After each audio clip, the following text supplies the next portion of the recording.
Hello everyone and welcome back to our PYQ analysis series of economics. हमने already दो topics discuss कर लिए हैं, ठीक है। उनके ऊपर हमने डीप डिस्कशन किया कि उसमें किस तरीके के क्वेश्चंस आ रहे हैं और आपको किस तरीके से उन क्वेश्चंस को टैकल करने के लिए अपनी स्ट्रैटेजी को रिवाइज करना पड़ेगा। देखो 2023 का जो रिजल्ट था इंटरव्यू का वो आ गया है। वहां पर वही बच्चे सेलेक्ट हुए हैं जिन्होंने अपनी जो अप्रोच थी वो डिफरेंट रखी थोड़ी सी, जो कि हमारी ट्रेडिशनल अप्रोच हम लोग फॉलो करते आ रहे हैं उससे। तो आप लोगों को भी अब अपनी अप्रोच को थोड़ा सा डिफरेंट करना पड़ेगा। जो भी रीसेंट ट्रेंड्स हैं उनको एनालाइज करके उस हिसाब से अपनी पढ़ाई करनी पड़ेगी, ठीक है। तो आज जो हम लोग डिस्कस करने वाले हैं वो पीवाईक्यूज हैं आपके पब्लिक फाइनेंस, बजटिंग और टैक्सेशन के रिलेटेड, ठीक है। इनसे रिलेटेड हम पीवाईक्यूज डिस्कस करेंगे। तो आज का हमारा पहला क्वेश्चन देखते हैं हम। First question is saying that which of the following statement is related to the benefit of input tax credit mechanism? क्या बोल रहा है ये? input tax credit mechanism of GST। सबसे पहले समझते हैं कि इनपुट टैक्स क्रेडिट मैकेनिज्म होता क्या है।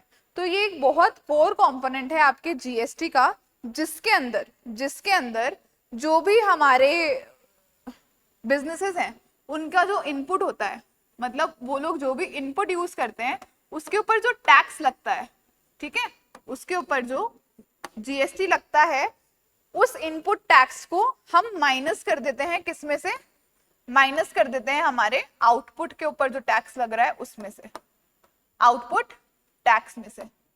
इनपुट पे जो टैक्स लग रहा है, ठीक है, जो भी हमने इनपुट्स हमारे लिए हैं उस पे हमने जो भी टैक्स पे किया है वो हम माइनस कर देते हैं हमारे फाइनल आउटपुट का जो टैक्स है उसके अंदर से।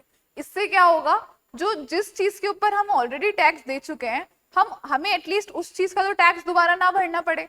तो इससे क्या होता है, जो डबल टैक्सेशन की प्रॉब्लम होती है वो क्या होती है, स्टॉप हो जाती है। आई होप आपको ये सिस्टम समझ में आया होगा। अब हम एक बार ऑप्शंस देख लेते हैं। ऑप्शंस देखो हमें क्या कह रहा है। This provide a tax relief to startups. Is it anything related to startups specifically? No. Then there is no need to keep records for producers. Is there anything related to records in this particular mechanism? I don't think so. Then this avoids double taxation. Yes, absolutely correct. अभी हमने यही तो बात करी कि भाई बार बार taxation से ये हमें क्या करता है, बचाता है। जो हमने जिस चीज के ऊपर एक बार टैक्स दे दिया है उस टैक्स को ये हमारे जो फाइनल आउटपुट है उसके टैक्स में से माइनस करवा देता है। तो इससे क्या होता है, जो डबल टैक्सेशन का प्रोसेस होता है, जो कैस्केडिंग इफेक्ट होता है टैक्स का, वो क्या होता है, वो बंद हो जाता है। It avoids it. So this statement is absolutely correct. This avoid tax on production. No, production के ऊपर तो हम टैक्स दे रहे हैं, बस उस प्रोडक्शन टैक्स के अंदर से जो हमने इनपुट्स के ऊपर टैक्स दिया था उसको सब्ट्रैक्ट कर रहे हैं, right. So your correct option will be your option number C. So I hope you have understood कि हमने ये क्वेश्चन कैसे किया। 2024 का क्वेश्चन है। अब देखो इस तरीके के क्वेश्चंस आने लग गए हैं आपके, कोर कॉन्सेप्चुअल क्वेश्चन, ठीक है। यूपीएससी भी इसी तरीके के क्वेश्चन पूछता है, तो आरपीएससी अब इसी तरीके के क्वेश्चन पूछने लग गया है। नो डाउट आपके फैक्चुअल क्वेश्चंस भी आते हैं, राजस्थान इकोनॉमिक्स से आपके बहुत फैक्चुअल क्वेश्चंस आते हैं, तो वो आपको उस तरीके से टैकल करने हैं। बट थोड़ी सी अपनी अप्रोच में आपको तब्दीली लानी पड़ेगी अगर आपको इस तरीके का पेपर जो है वो देना है तो, ठीक है। आगे चलते हैं हमारे नेक्स्ट क्वेश्चन की तरफ। नेक्स्ट क्वेश्चन देखो क्या बोल रहा है। विच ऑफ द फॉलोइंग, कब का है ये क्वेश्चन, 2023 का क्वेश्चन है।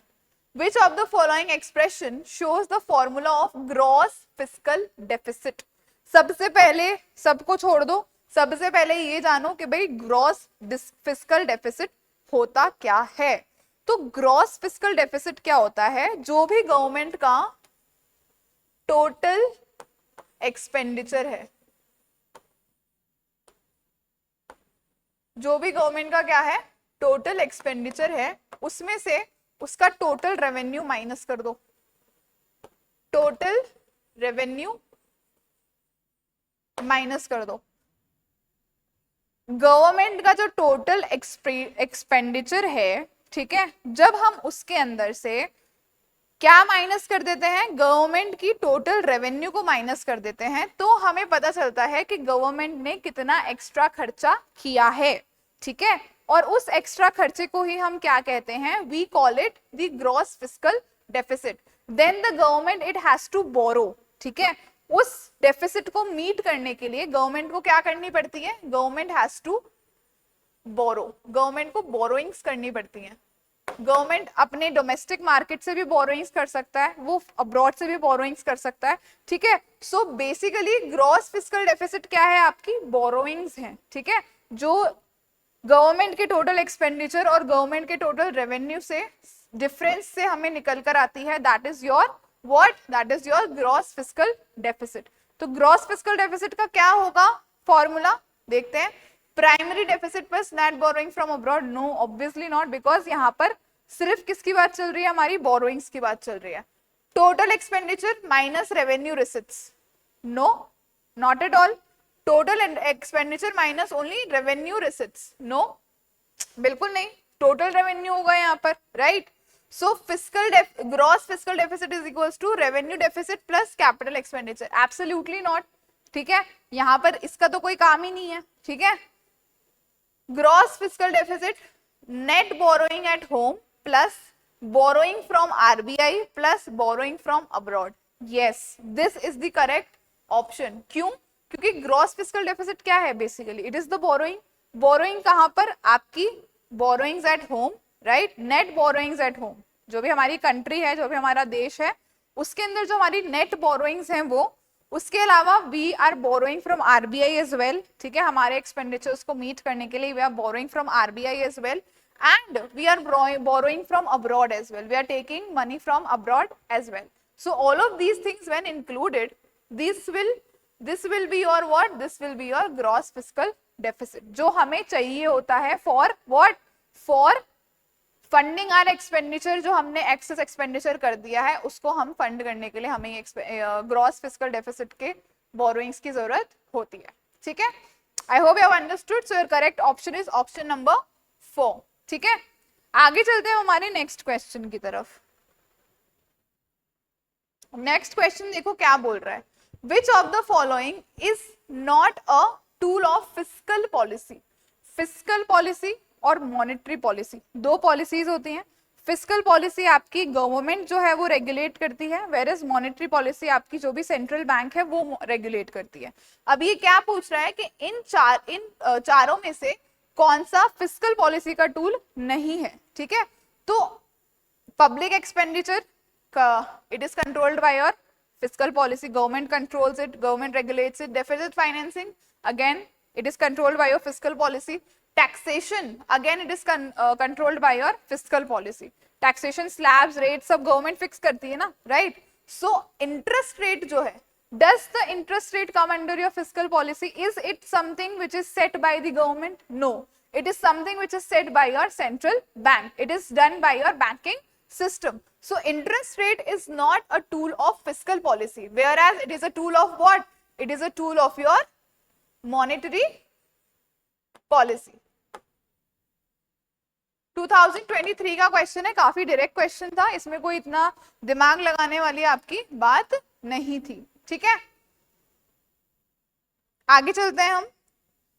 नेक्स्ट क्वेश्चन देखो क्या कह रहा है, what has been capped under the purview of goods and services tax. मतलब इन सब के अंदर से जीएसटी के अंदर कौन कौन सी चीजें आती है, कौन कौन सी चीजों के ऊपर क्या है जीएसटी लागू होता है, ठीक है। Which of the following has been capped under the purview of your goods and services tax, ठीक है। Alcohol for human consumption, electricity, petroleum products and ghee। अपने आप दिमाग लगा के देखो, ठीक है, that is alcohol which is for human consumption, will it come under the purview of GST, ठीक है। जो कॉन्स्टिट्यूशनल डेफिनेशन है जीएसटी का, ठीक है, उसके अंदर तो ये नहीं आ रहा है। क्यों, क्योंकि इसके ऊपर स्टेट्स क्या करती हैं, इट क्या बोलते हैं, it retains the power to levy what, excise duty और वैट और एक्साइज ड्यूटी लगता है ना इसके ऊपर स्टेट्स के द्वारा, राइट। सो स्टेट्स के पास में वो पावर है इसके ऊपर वैट और एक्साइज ड्यूटी लगाने का। So it does not comes under the purview of your GST. उसके बाद में अब आ जाओ हमारी किसके ऊपर, इलेक्ट्रिसिटी के ऊपर। अब इलेक्ट्रिसिटी का जो सप्लाई है वो जीएसटी से बिल्कुल अलग है। क्यों, क्योंकि it is something which is coming under your state, ठीक है। जो स्टेट लेवल के टैक्सेस हैं उसके अंडर ही आता है। अभी जीएसटी के अंदर इसका जो है इन्वॉल्वमेंट नहीं हुआ है। आप कभी भी अपना बिजली का बिल उठा के देखोगे, क्या उसके अंदर लगा हुआ लिखा हुआ आता है प्लस SGST या CGST? नहीं आता ना, क्योंकि GST अभी इलेक्ट्रिसिटी जो है वो GST के पर्व्यू के अंदर नहीं है। Then comes your petroleum products. Again आपके जितने भी पेट्रोलियम प्रोडक्ट्स हैं उनके ऊपर GST नहीं लगता है, ठीक है, it does not come under your GST। जो 5 आपके कोर पेट्रोलियम के प्रोडक्ट्स हैं, they are out of the purview of GST। whereas ghee, because ghee is something which comes under your eatables, ठीक है, it is under the purview of your GST। क्यों? क्योंकि एक dairy product है और ये कंप्लीटली अंडर आएगा आपके किसके? GST के अंदर। अभी प्रेजेंटली शायद 5% होगा घी के ऊपर GST, पहले शायद 12% था। सो घी clearly falls under the purview of GST, so your correct option will be option number 4, ठीक है। अगर किसी बच्चे को नहीं पता है कि यार क्या होगा इसका आंसर, जस्ट अपना थोड़ा कॉमन सेंस लगाओ। 3 जो ये ऑप्शंस हैं ये थोड़े से अटपटे से लग रहे हैं, और एक ऑप्शन जो है घी, वो आपको 100% पता है कि यार घी पे तो GST लगेगा ही लगेगा, जो भी डेयरी प्रोडक्ट है अगर, तो उसमें तो GST लगेगा ही लगेगा। सो ये आप इजिली इसको मार्क कर सकते हो। 2018 का आपका ये क्वेश्चन है, ठीक है। सो आगे चलते हैं नेक्स्ट क्वेश्चन की तरफ। देखो नेक्स्ट क्वेश्चन क्या बोल रहा है। Next question is saying that which one of the following is not included in the revenue account of union? क्या बोल रहा है? Union budget. इनमें से कौन सी चीज आपके यूनियन बजट के रेवेन्यू अकाउंट में इंक्लूड नहीं होती है, ठीक है। इसमें से बताओ कौन सा नहीं होगा। सबसे पहले तो आपको पता होना चाहिए कि रेवेन्यू अकाउंट, 2 तरीके के अकाउंट्स होते हैं हमारा, कैपिटल अकाउंट और रेवेन्यू अकाउंट, ठीक है। क्या क्या होते हैं हमारे? रेवेन्यू बजट और कैपिटल बजट, 2 अकाउंट्स होते हैं, कैपिटल और रेवेन्यू, ठीक है। अब इसके अंदर से क्या पूछ रहा है ये कि is not included in your revenue account of union budget. तो क्या क्या चीजें इंक्लूड नहीं होंगी? आपको पता है कि रेवेन्यू अकाउंट में 2 चीजें होती है, रेवेन्यू रिसिट्स और रेवेन्यू एक्सपेंडिचर, ठीक है। रेवेन्यू रिसिट्स होती हैं और क्या होती है? रेवेन्यू एक्सपेंडिचर होता है, ठीक है। अब उसके अंदर रेवेन्यू रिसिप्ट्स होती हैं, उसमें 2 तरीके की रिसिप्ट्स होती हैं आपकी, एक तो होती है टैक्स रिसिप्ट्स और एक होती है नॉन टैक्स रिसिप्ट्स, ठीक है। 2 तरीके की रिसिप्ट्स होती हैं, टैक्स और नॉन टैक्स। तो सबसे पहले तो टैक्स रिसिप्ट्स को हम यहाँ से क्या कर देते हैं? हटा देते हैं। टैक्स रिसिप्ट्स क्योंकि हमारे जो रेवेन्यू अकाउंट होता है उसके अंदर नहीं होती हैं, ठीक है। उसके बाद में देखो profits and dividends of the government departments and public undertakings. Public undertakings और गवर्नमेंट डिपार्टमेंट्स के जो भी प्रॉफिट्स और डिविडेंड्स होते हैं, are they there in the revenue receipts? Yes. जो हमारी नॉन टैक्स रेवेन्यू रिसिप्ट्स होती हैं उसके अंदर क्या होते हैं? ये इंक्लूडेड होते हैं, ठीक है। They are included in those non tax receipts. उसके अलावा देखो इंटरेस्ट रिसिप्ट्स दी हुई है यहाँ पर। Are interest receipts included? Yes definitely. Non tax revenue की जो रिसिप्ट्स होती है उसके अंदर आपकी इंटरेस्ट रिसिप्ट्स भी इंक्लूडेड होती हैं, और ये टैक्स रिसिप्ट्स होती हैं, और ये भी आपकी क्या होती हैं? नॉन टैक्स रिसिप्ट्स होती हैं। अब बची आपकी small savings. Are small savings anywhere part of your revenue account? Do you think it? Common sense लगाओ सिर्फ अपना, और कुछ भी मत लगाओ। स्मॉल सेविंग्स जो होती हैं, these are the savings, okay, not, मतलब ये क्या है? एक तरीके की, ये एक तरीके की कैपिटल रिसिट है। क्या है ये? एक तरीके की कैपिटल रिसिट है, ना कि revenue receipt. Yes or no? This is a type of a capital receipt rather than a revenue receipt, ठीक है। So our correct option will be option number 4, because small savings are not part of your revenue account of union budget. Okay, I hope this thing is clear to you. So this was all about today. आज के लिए बस इतना ही। आगे के जो हम question है वो डिस्कस करेंगे नेक्स्ट सेशन के अंदर, इस पर्टिकुलर टॉपिक से रिलेटेड ही। आई होप आज की जो ये क्लास थी वो आपके लिए बेनिफिशियल रही होगी। इससे आपको सिर्फ एक ट्रेंड समझना है कि आपको किस तरीके से अपनी पढ़ाई करनी है, ठीक है। So all the very best for your future, all the very best for your preparation, and thank you so much.